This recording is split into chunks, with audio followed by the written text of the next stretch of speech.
Hey, all you rad dads out there. Okay, so welcome to the Rad Dad Show. Who are you? I am Jim from Pennywise, original punk rock dad. Name, age of your kids? Care to share? I have three daughters: Brighton, who is 24, Emma, who is 22, and Kate, who is 17. Old. So mine have grown up since the book cover. No, there we go. Do you consider yourself a Rad Dad? I guess I'd have to.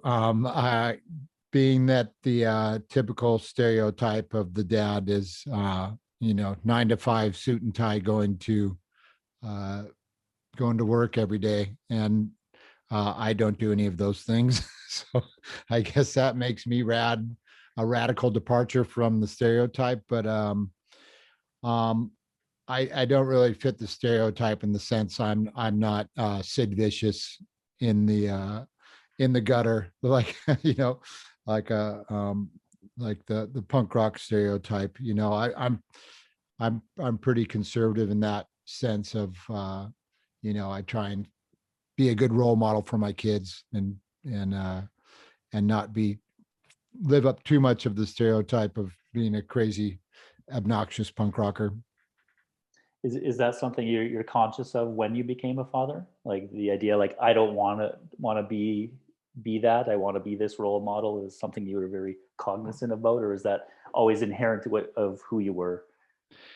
You know what? It's for me. It was a real split down the middle. Like growing up, I had an eye condition when I was younger, and so I kind of acted out in school to make up for it. And so I was kind of I remember one of my first evaluations from a teacher came back and said, Jim is a bright student, but he seems intent on being the class clown. So I was always kind of like trying to take attention away from uh, different things by acting out and just I would just goof off a lot. And growing up here in a beach community, it was in Hermosa Beach.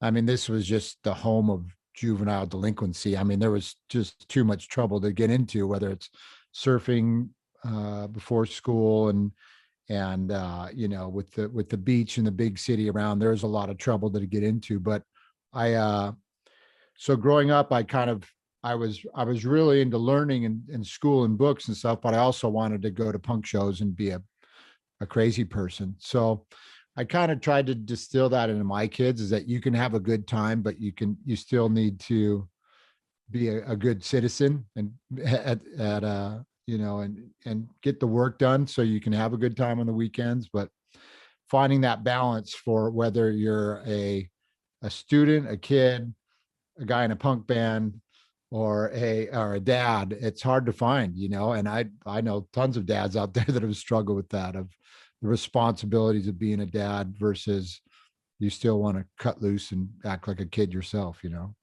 What do you do? How do you manage that? Is that something that you know it, yeah, do you like lean on other fathers for that, or do you lean on your dad for that kind of guidance, or is it just punks tend to kind of be the independent thought, kind of do their own? Are you Yeah, expand on it that? was, I guess for me, like, yeah, I had a dad who my dad, he passed away a couple of years ago, but he was very, very supportive of me in the sense that he really got passed over for promotion in his job because he didn't have a college education. So he would come home every night and just instill in me, like, son, you got to get your education, you got to get your education. And so I did that, after getting expelled from high school and other places from being a screw up. I did eventually, went to community college, went to San Diego State, and then finished at UCLA. So I got my diploma, and he was really happy about that and tried to get me involved. And I got different jobs and was working at an advertising agency. But this punk band that I had joined started getting more and more popular.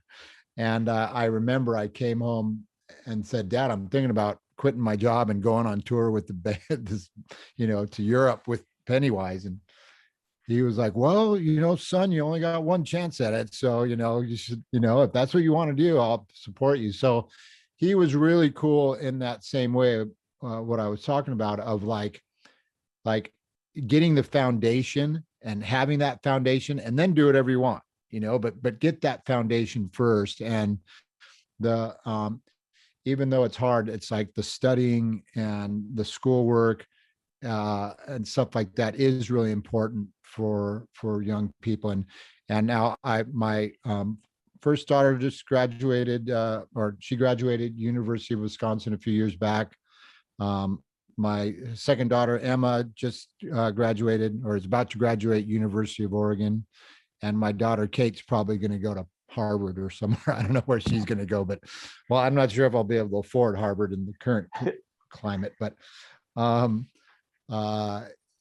so they've definitely taken to schoolwork and are very, very dedicated, but they love going to concerts and festivals and stuff like that. So, and looking around in the community, our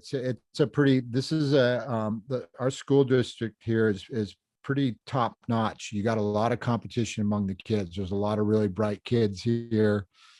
And so I think the kids kind of bring it to themselves as well, that this ambition to achieve, and do really well. And you just got to find a balance, and it's important. I with my last daughter, Kate, I'm finding myself having to tell her, like, hey, you got to remember to get out there and have some fun.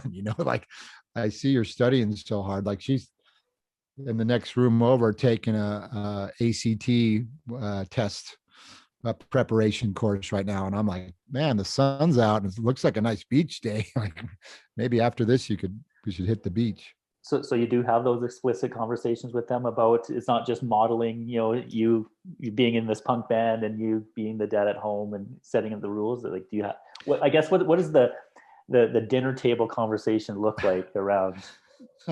We've had a couple of food fights at dinner, so I try and keep it fun still. I think there was a mashed potatoes incident one year that got pretty hectic.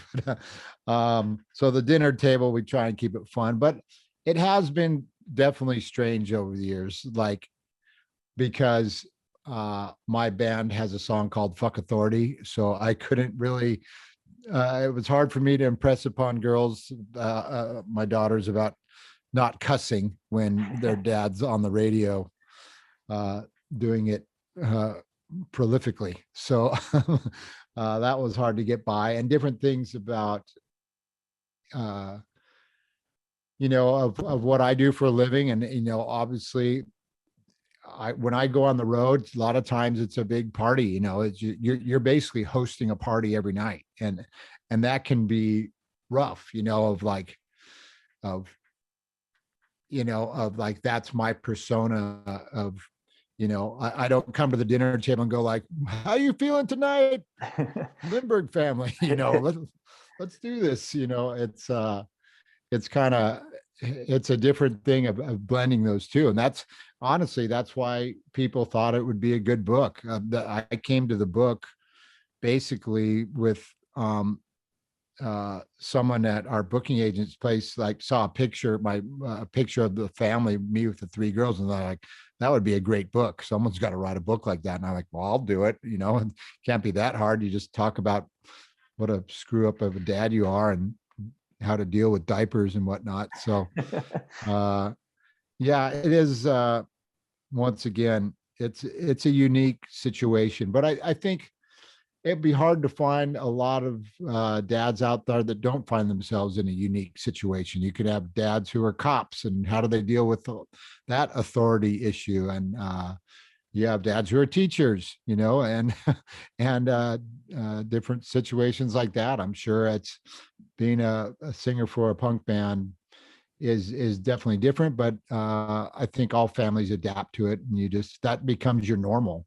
Dad being in Europe for 3 weeks out of the year or something like that, it just became part of it. And I'm sure it's very similar with people in the military or different things like that. It's something that It tests your resiliency as a family, and you have to find that balance. And I'm sure in the professions I just stated, there's we all know there's a lot of broken homes, there's divorces, and that's really tough. And I think that was really key for me, being in the band over the years of like I made it imperative that we kept our touring right at the level where it was good enough for the band to succeed and do well, but not so much that it caused divorced families. Because in my peer group of bands, it's divorce, I would say, is 9 out of 10. It just happens. And for me, it was really important that that didn't happen to my family. So did it work out? Not for a few years. It didn't work out for me in the band, but I'm back now and things seem to be better. Great. What's the most rewarding aspects of being a dad? Seeing them succeed at their various things, like seeing them graduate has just been huge. And because it's hard work, and it takes dedication. And my middle daughter was a big soccer star in high school and played club soccer and scored more goals than she deserved to score, and just stuff like that. Just being there for the good times and the bad. But my other daughter was in choir and went around the world singing in choir group, and Kate's in dance, and just seeing all those achievements. I mean, it's absolutely, you're bursting with pride. And I'll tell you, it was tough though, the times when I had to be away, whether it was a birthday or my daughter won soccer player of the year for her team. And I was, coming out of a show in Germany somewhere, and instead of at the ceremony seeing her get her award. And those are hard, man. Those are hard to stomach. And, but so I think that's probably one of the most rewarding thing of seeing them succeed and work hard, and then keeping it together. I mean, and your own sense of pride and accomplishment of doing what you have to do to keep the family together. It's tough, because a lot of guys end up, or guys or wives or whatever, they end up stumbling, and it can be tough. And then that's another thing that people have to go to, is how do you separate and keep the kids happy and healthy, so it's a huge challenge. It's not something you can take lightly. Yeah, definitely.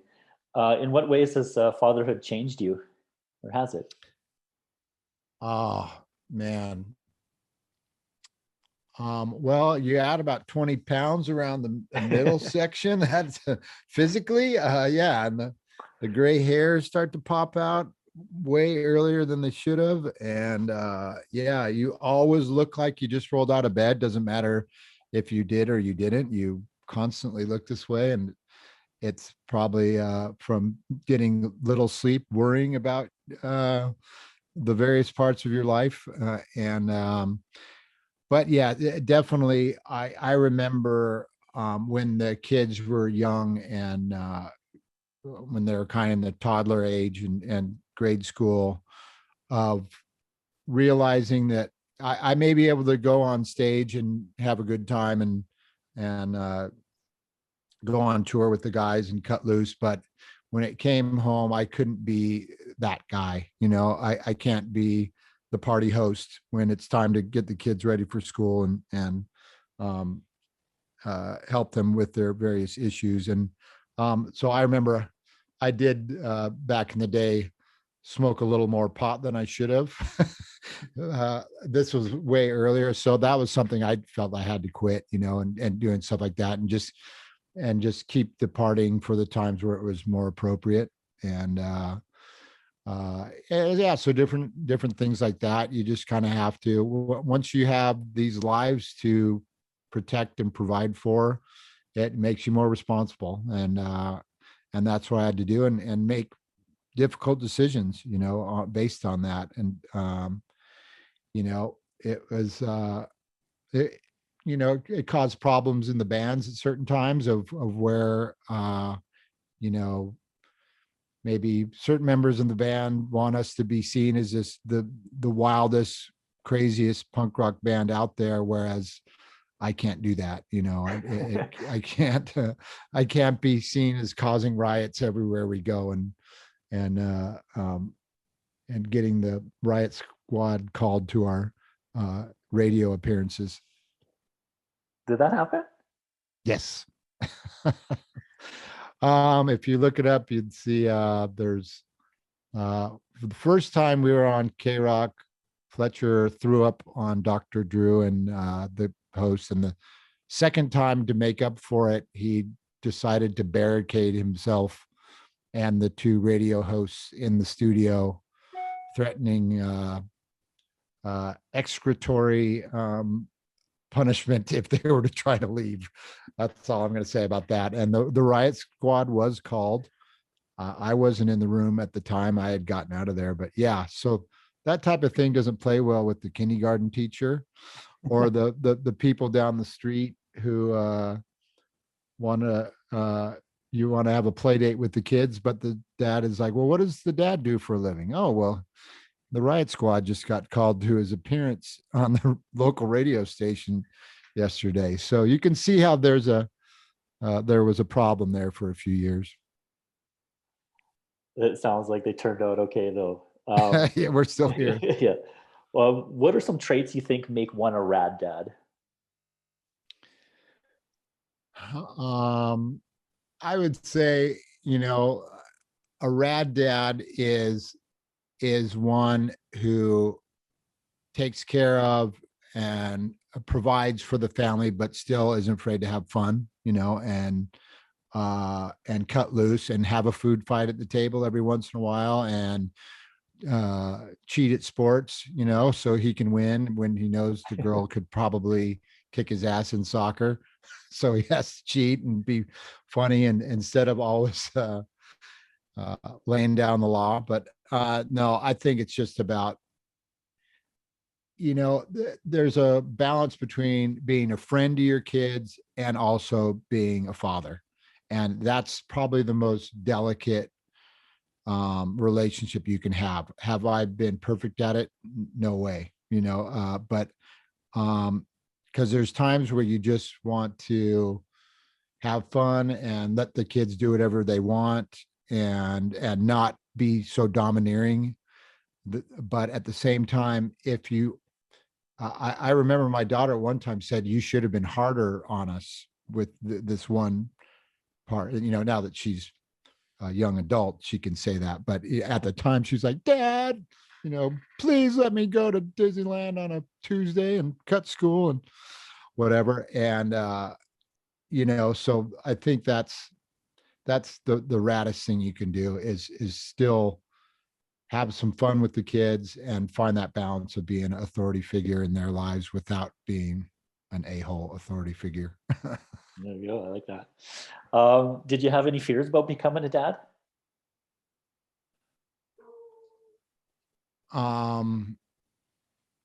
Let's see.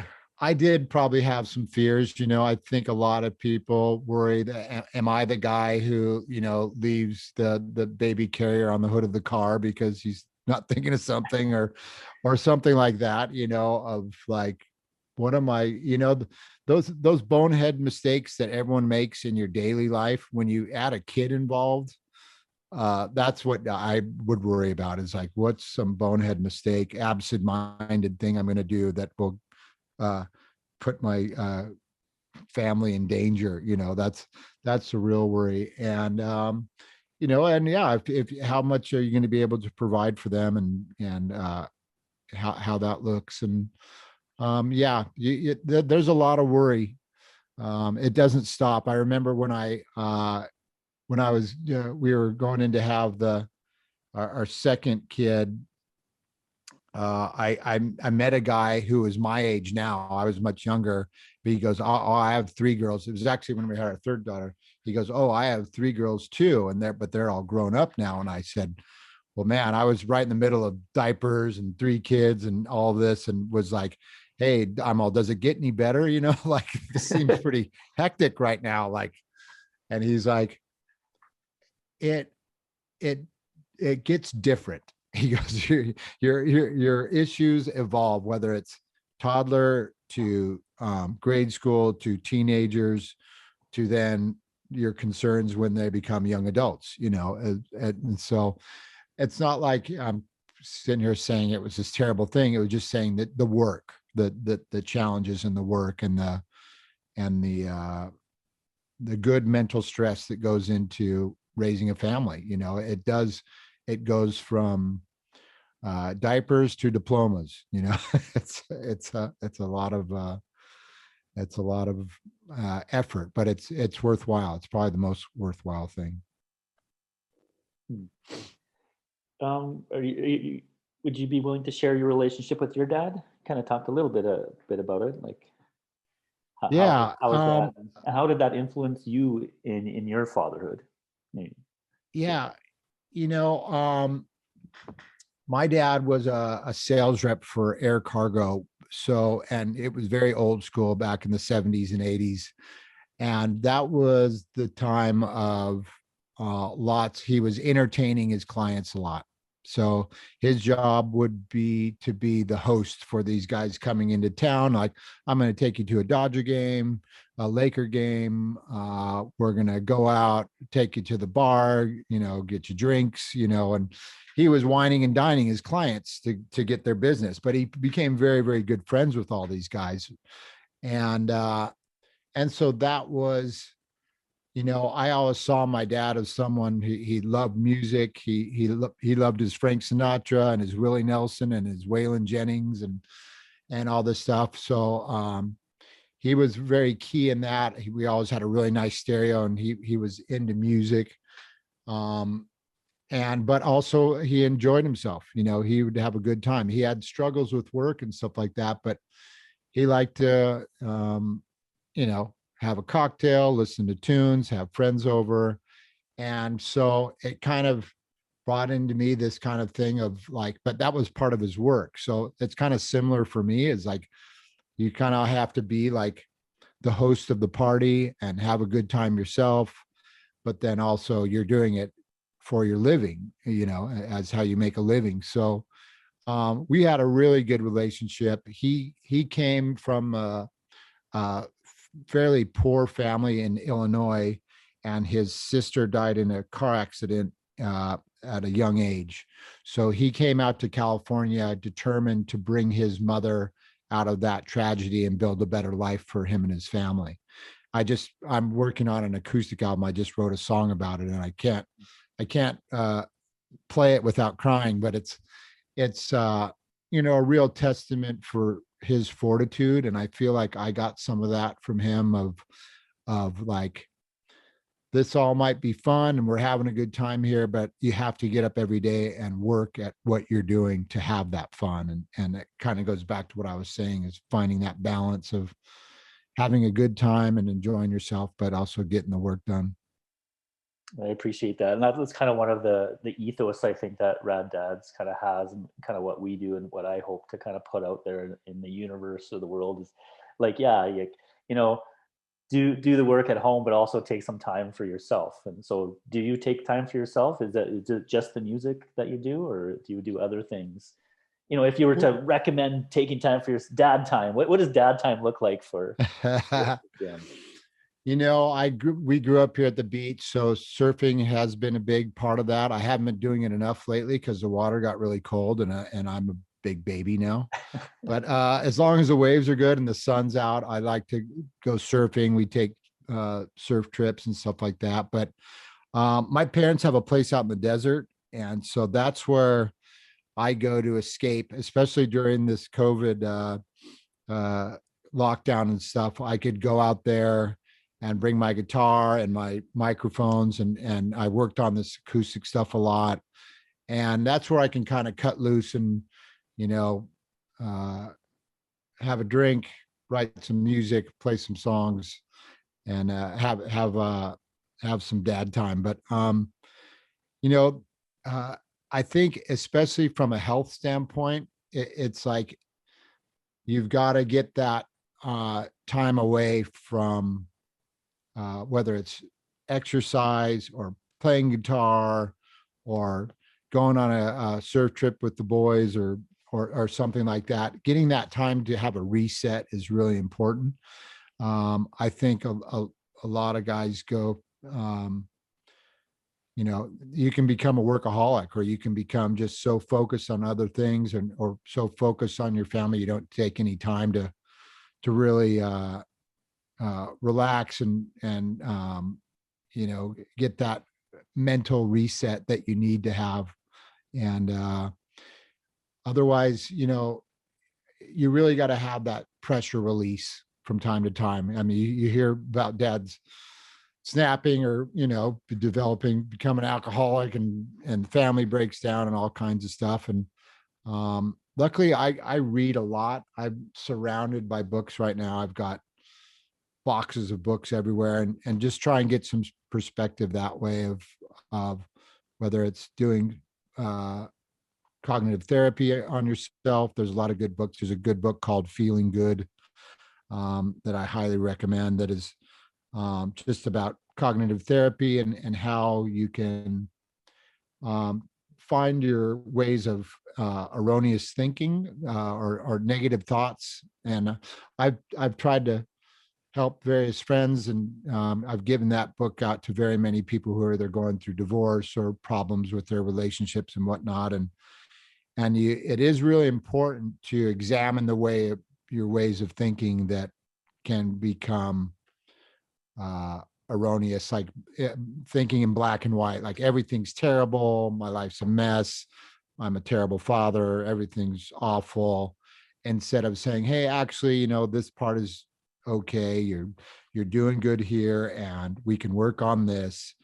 And that's what I think that book and cognitive therapy is really important about, is looking at the ways that you look at your life and things like that. And I'm hoping one day to kind of get more and more involved in that, and maybe doing some therapy or some band therapy type of ideas. I'm friends with Art Alexakis from the band Everclear, and we hang out together and sometimes and talk about having our own little band therapy business together, because there's a lot of things with, especially, I mean, I hate to sound sexist or whatever, but just for dudes or guys or dads or however you want to say it, it's tough to guys would rather talk about the football game or whatever we want to discuss rather than talk about their struggles. They don't want to admit to weakness or having self-doubts and things like that. But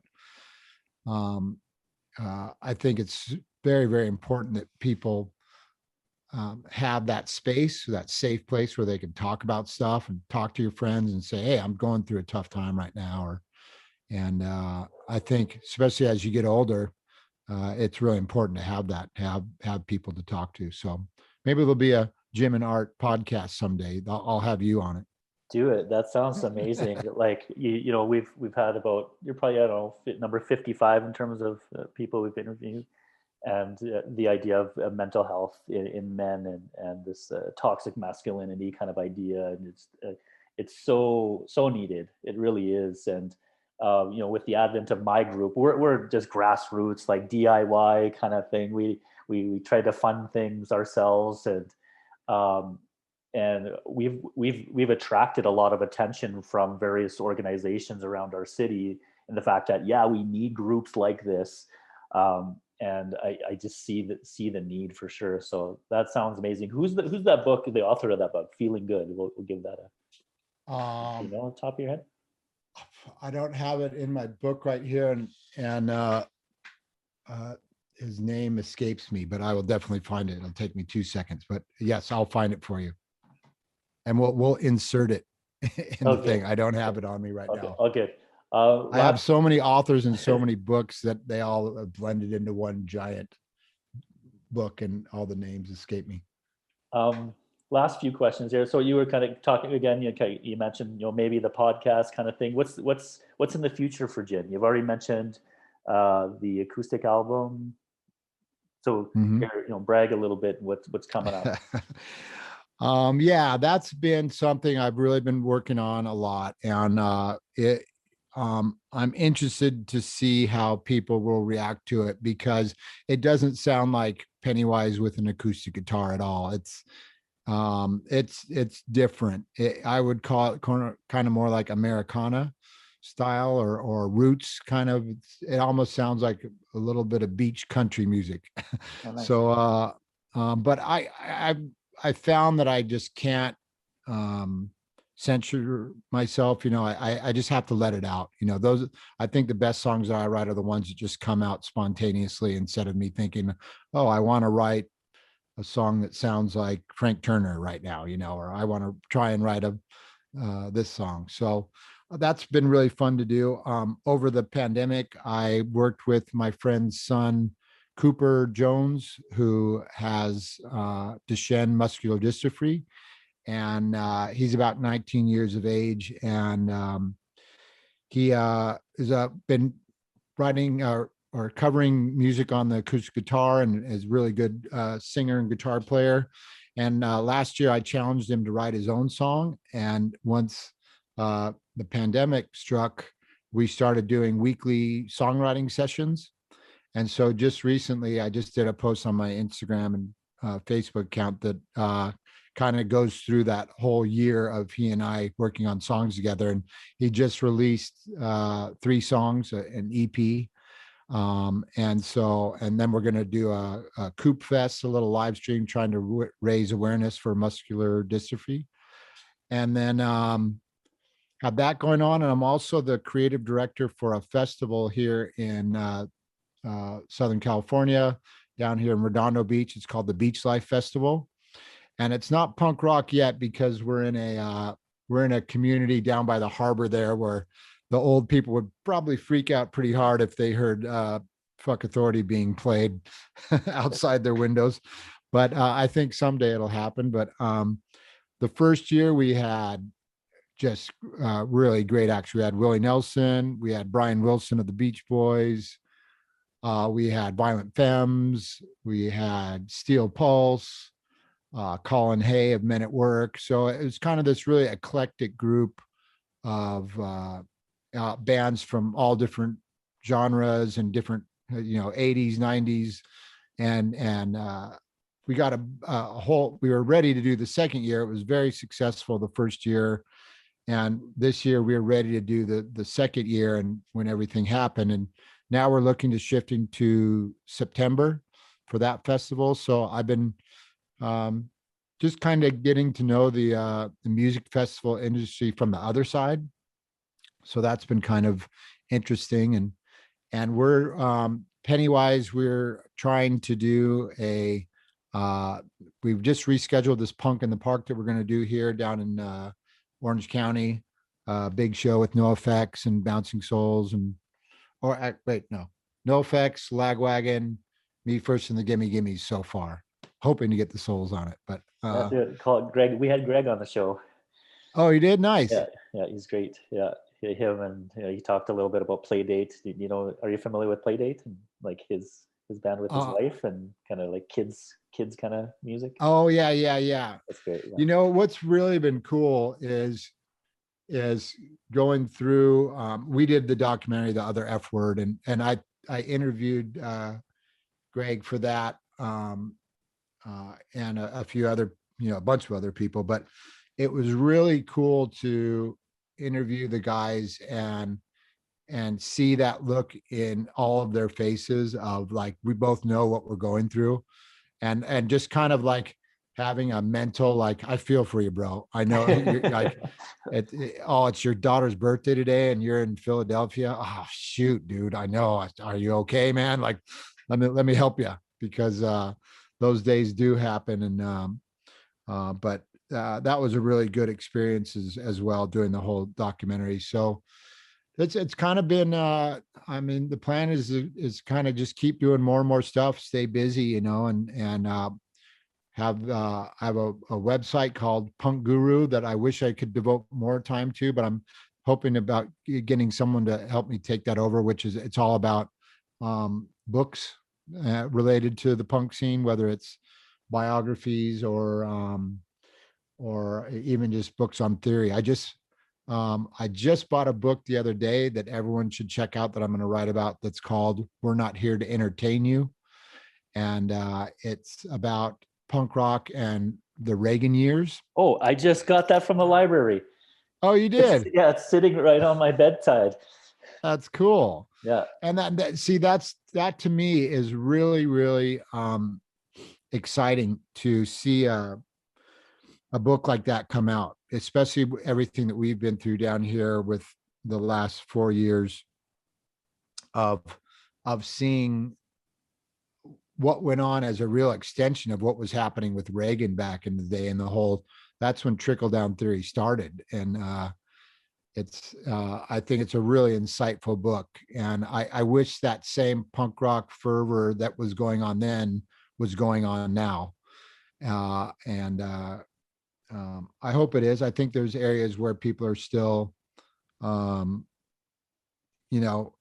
that righteous belief, but it's strange because sometimes the voices are being trampled down these days as being unpatriotic if you don't toe the party line. So a lot to dig into, but that's another podcast, Yeah, exactly. Yeah, it's I just got it. I think the author was involved with Positive Force, right, in DC. Right. Yeah. Yep. Yeah. So the little bit I've read so far, I kind of picked some stuff. I'm a big Dead Kennedys fan, so I was kind of like just looking at those parts. And yeah, you know what? I spent some time I spent some time with Jello for the first time at one of the big Ohio Punk and Drublic concerts. And to have that guy, sitting in front of you talking was probably, I think between him and Keith Morris, of talking to those guys, I'd have to imagine what it'd be like for someone else to have Elvis Presley in the room. But I would never, I don't play it off like that when I'm talking to him. But the whole time I'm going like, this is Jello Biafra talking to me, man. This is fucking weird, But the cool part about it is he's just as passionate right now as he was, in the 80s. He still writes amazing lyrics and puts on amazing shows. And that's super inspiring to me to see people like him and Keith and Milo who are still just ripping. It's so cool to see that. And I hope to do the same. I hope I'm as rad as they all are. You are. That's why you're here. We had Milo on the show too, so you're a good company. Yeah. Last two questions. This is not really a question. Do you have a favorite dad joke? Tell. Oh yeah, I do. Are you ready? Yeah. It might be a little off color, but this son goes up to his dad and says, "Hey, Dad, what's the difference between confident and confidential?" And he said, "Well, you're my son, and of that I'm confident. And your friend Timmy down the street, he's my son too, but that's confidential." That's good. Okay, last question here. Any fatherly words of wisdom to any rad dads out there listening or watching this? Words of wisdom, penny wisdom. I guess it would have to be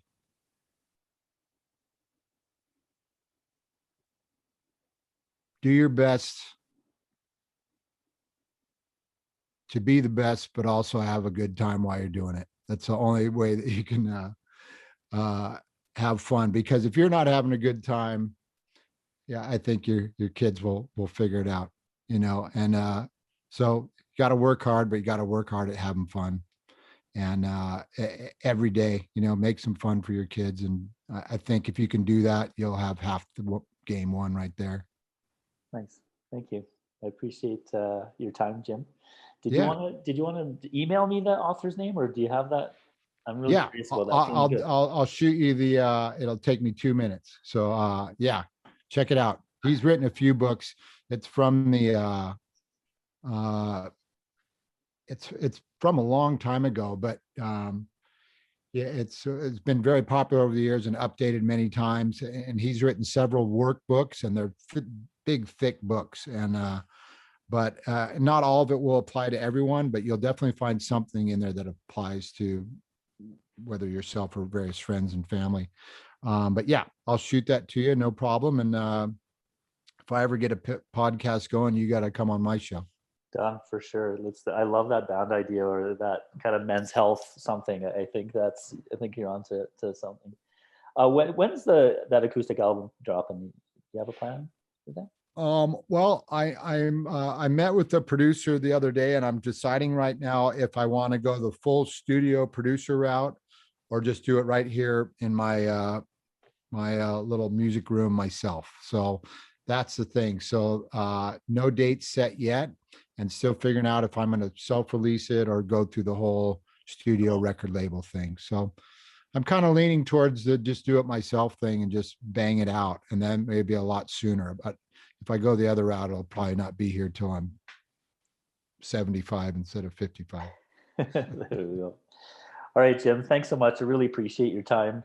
Thanks for sitting down and chatting with me. All right. Good talk. Yeah. Thanks, Rad Dads. Thanks for doing that.